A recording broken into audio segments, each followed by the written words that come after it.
Magandang araw mga kaibigan. Napapabalitang hiwalayan nina Mavi Legaspi at Kailin Alcantara o mas kilala sa love team na Mavlin usap-usapan pa rin hanggang ngayon. Ina ni Mavi Legaspi na si Carmina Villarroel may makabuluhang post na ibinahagi sa kanyang social media account, fans ni Kailin noindang dahil dito. Yan ang pag-uusapan natin ngayon. Matapos pagpiestahan sa publiko ang mga naging cryptic post ng kapuso aktres na si Kailin Alcantara, isa na sa naging cryptic post ng dalaga ang sinabi nitong, iba ka TikTok. I knew it, at iba pang post na nagpapahiwatig ng pinagdadaanan nito ngayon. Na sinundan naman ng isang post na, time to start ano. Na mas lalong nagpadagdag sa conclusion ngayon sa mga tao na hiwalay na talaga sina Mavi at Kailin.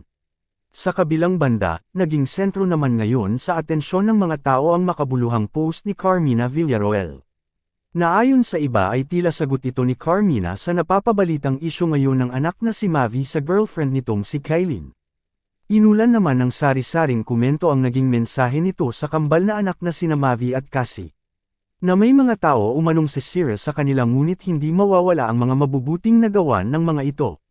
Dahil kahit paano sila describe ng mga naninira ay may mga tao pa ring mas nakakakilala sa kanila.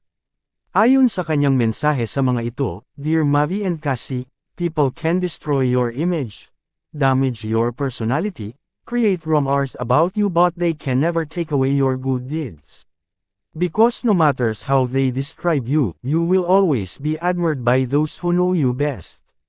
Umalma naman dahil dito ang mga fans ni Kailin dahil sa pakikialam nito sa isyu ng anak sa girlfriend nito.